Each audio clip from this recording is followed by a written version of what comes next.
let's do this. Welcome, ladies and gentlemen, back to an edition of Uber Farmer Cigar. We're in the garage. Two reasons. One, I thought there was a rainstorm coming. Rainstorm did not come. And then two, kind of got off to a bit of a late start on recording this video, so it's dark as I'll get up outside. I'm fearful that any lights that I turn on will attract all the bugs that can be found. What are we smoking when we're drinking tonight? Tonight, the Finch Sumatra. Again, from the Blackbird Tobacco Company. Really enjoying these guys' cigars. Absolutely delicious. They're shorter cigars, so they're a quick smoke, which I do enjoy. For the drink, something a little fun. A little rum and coke tonight. And as you might have noticed, fudge. Traverse City Cherry Fudge from Mackinac City. Delicious.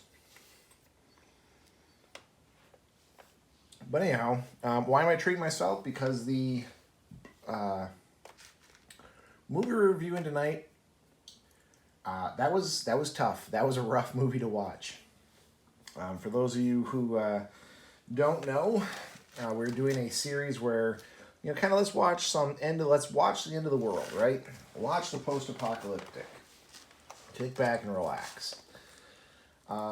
So each week, or each episode, each season, each episode that I do with this in this season or this series, I'll watch a post-apocalyptic movie, preferably a B movie that is with no zombies, and kind of review it, kind of talk about it, see how things are going with it. And, you know, something different, something fun. Well, this week's movie was The Road. 2016, I want to say.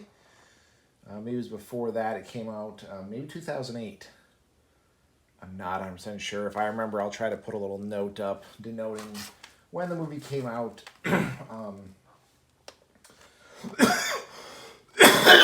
Oh, excuse me.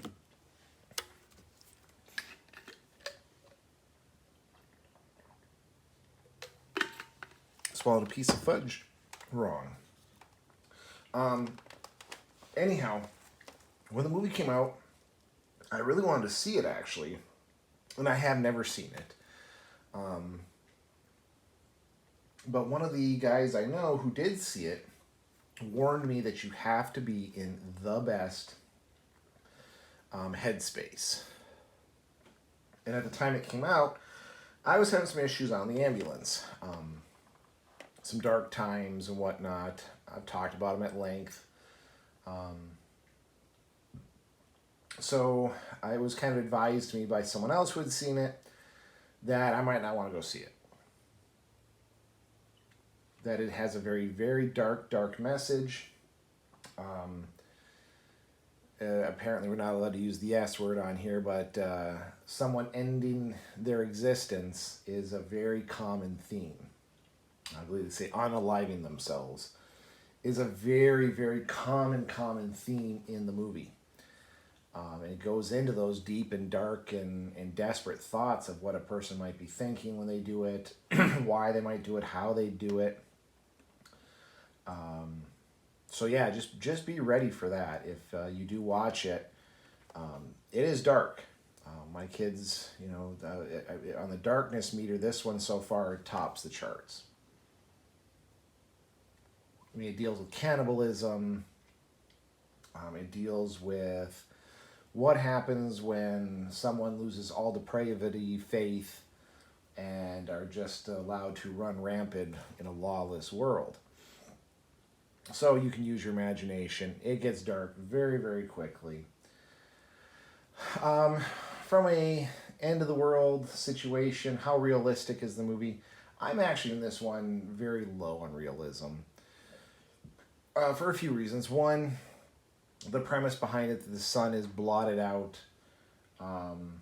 There's no sunshine that can approach the earth. So ergo, no plant or animal life or bug life can exist. I'm sure, fun thought experiment. That's apparently what happened that killed the dinosaurs, right? But lo and behold, not everything died off.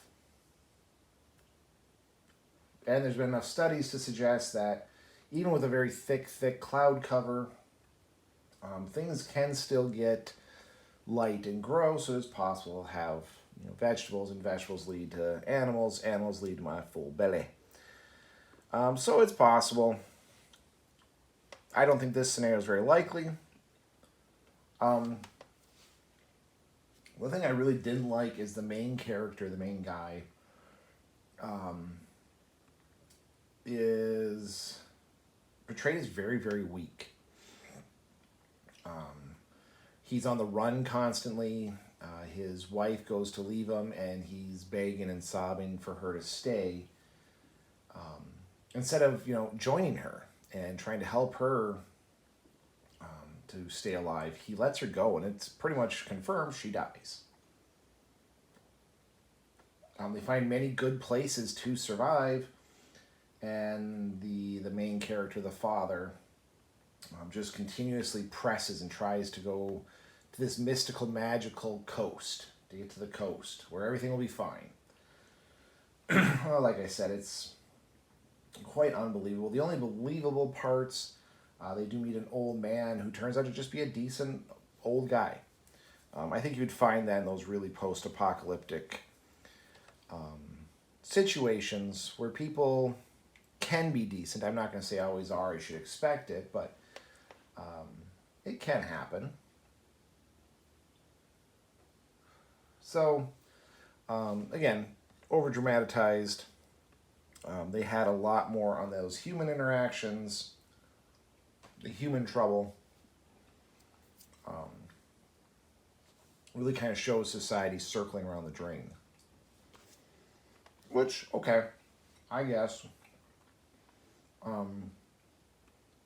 There's a possibility that's how things would go. And for a time, I think it would be. For some people, I think it would be. But this movie just kind of did it over the top. And fine, it's supposed to be a thriller, horror, suspenseful movie. I don't know, kudos, you got that down.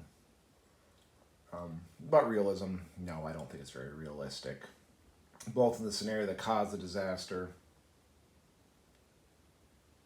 and how they portray people's responses and decision makings. I think a lot of them were people were making dumb decisions. Not that people don't make dumb decisions. I just think those were unrealistically dumb. But anyway, was it a good movie? It's definitely one of those ones you're going to watch it once and probably never want to watch it again. 100% be in the best headspace possible when you watch that movie. Do not watch this when you're feeling all dark and mercurial, and do not watch this if you're contemplating any self-harm at all. It is a rough movie. I'm here to say that was not over-exaggerated when it was explained to me. So be warned. Is it a good movie? It's okay. Got a lot of good critical acclaims and reviews and whatnot. Like I said, as far as it actually being a useful to watch for people who want to get into prepping and figure out stuff for the end of the world, no. Was it entertaining and gave you a situation for some suspension of disbelief to go, what if? Well, I guess so. Did it really dive into a personal psyche and really address some of these topics of unaliving yourself? Yeah, 100%. That was intense. Do I recommend people watch it? No, not unless you're in the best headspace ever. So yeah, that's my hot take on the movie. To kind of make things a little goofier, a little sillier, the next movie is called Once Upon a Time in the Apocalypse.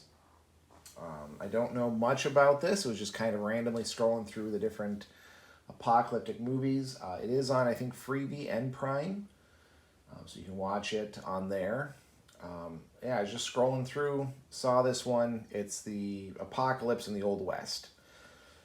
But it definitely is definitely is slapstick. It might actually have zombies. That might be slipped in there. Oops, if it does, I'm sorry. But what are you going to do? It looks funny. A little more lighthearted, which I think I need a little mix it up here and make more of a lighthearted movie next.